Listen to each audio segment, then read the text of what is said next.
요즘 출근하면서 오디오북을 듣고 있어요. 윌라 밀리의 서재 앱을 통해서 듣고 있는데 밀리의 서재는 U 플러스 VIP 등급이라면 이용료가 공짜라는 사실. 최근에 미드나잇 라이브러리라는 소설을 들었어요.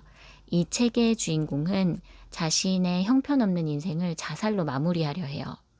그런데 삶과 죽음의 경계에 갇혀버리게 된 거예요.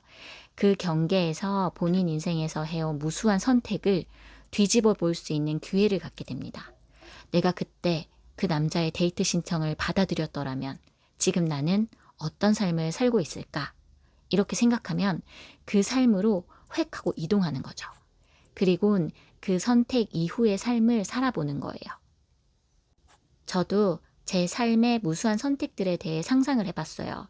그리고는 시기를 좁혀 자영업 3년에 대해 생각해봤죠.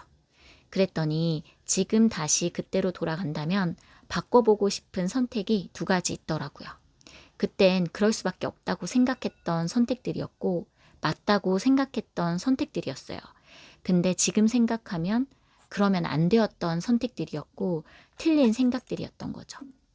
장사하는 동안도 많은 것을 배우고 느꼈지만 저는 오히려 장사를 그만둔 후에 장사에 대해 더 많은 것을 배우고 느끼고 있는 사람입니다.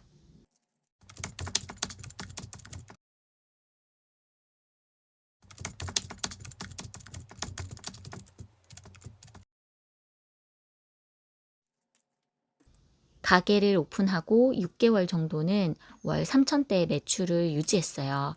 그런데 7개월 차부터 매출이 빠지기 시작하더라고요. 6개월 동안 정신없이 달려온 터라 심리적으로 체력적으로 많이 힘들다 느끼던 시기였어요.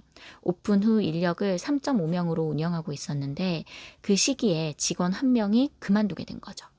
2000 후반대로 매출이 떨어진 상태였고 저는 새로운 직원을 구하지 않고 2.5명의 인력으로 매장을 운영하기로 결정했어요. 그리고 일주일에 하루의 휴무를 가졌죠. 매출이 다시 오르면 새로 직원을 채용하면 된다고 생각했어요.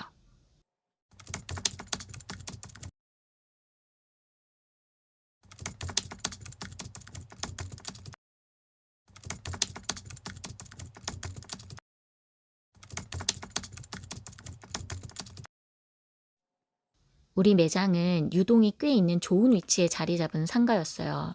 상권과 오픈 초기 매출을 토대로 3,500만 원이라는 목표 매출을 설정하고 인력을 3.5명으로 계속 유지할 거예요. 매장 휴무는 따로 갖지 않을 생각입니다. 오픈 후 6개월 동안은 새로 오픈한 가게니 오며 가며 호기심으로 첫 구매를 해주신 고객들이 많았어요. 그런데 그분들의 재구매가 뜸해지고 신규 고객 유입은 줄었으니 매출이 떨어지는 건 당연한 결과였죠. 신규 고객의 유입을 위해 SNS를 통한 홍보를 늘리고 지역 커뮤니티를 통한 광고를 진행할 거예요. 홍보에 대한 투자가 필요한 시기였어요. 신규 고객들이 단골 고객이 될 수 있도록 고객들에 대한 서비스도 늘려야겠다는 생각이 들어요. 방문해 주시는 고객분들께 감사하는 마음을 갖는 것을 넘어 또 오고 싶은 가게를 만드는 전략이 필요하다고 느껴요. 그때의 저는 매출이 줄어드니 인력을 줄이고 비용을 줄이겠다는 생각을 했었어요. 하지만 저는 우리 매장의 임대료와 상권에 부합하는 목표 매출을 가지고 있었어야 했고 그 매출을 달성하기 위한 인력 운영과 전략을 세웠어야 했어요. 떨어지는 매출에 당황해서 허리띠부터 졸라매버린 거예요. 결국 우리 매장은 그 이후에 다시는 3천대 매출을 찍지 못했어요. 음식점 장사 6개월 해보니 내가 이걸 시작한 게 잘한 일인가 싶은 생각이 먼저 들었어요. 그러다 보니 매장 운영에 대한 전략과 실행은 뒷전이 돼버린 거죠.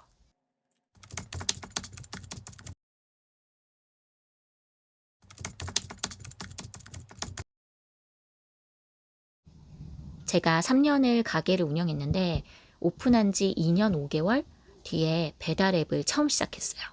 지금 생각하면 미친 짓을 한 거죠. 고객들의 니즈와 시장의 변화를 전혀 감지하지 못한 채 매장을 운영하고 있었던 거예요. 고객분들께서 여기는 왜 배달 안 해요? 배달하면 좋을 텐데 라는 말씀을 많이 하셨거든요. 사실 배달에는 비하인드 스토리가 좀 있긴 해요.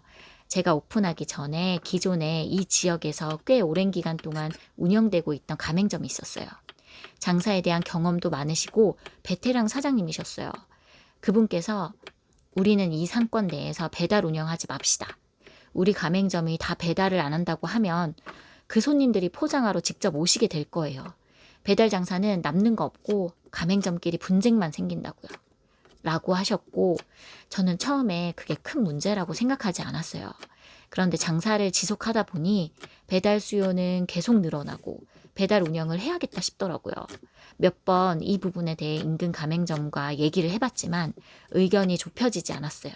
프랜차이즈의 본사는 그 부분에 대해 강제할 수 없다고 했지만 본사와 가맹점의 생존을 위해 매출을 늘릴 수 있는 방법이 배달 운영이었다면 좀 더 적극적으로 움직여야 한다고 생각했었어요.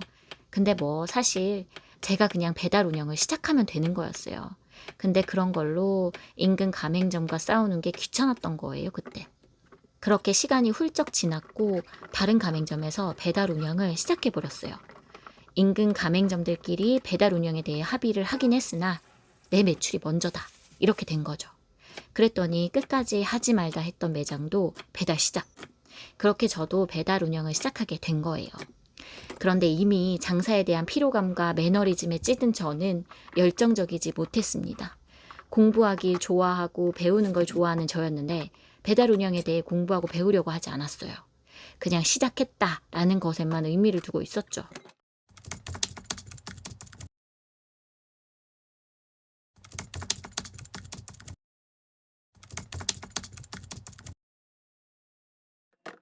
배달 운영을 시작함으로써 우리 매장은 새로운 전환점을 맞게 될 거예요.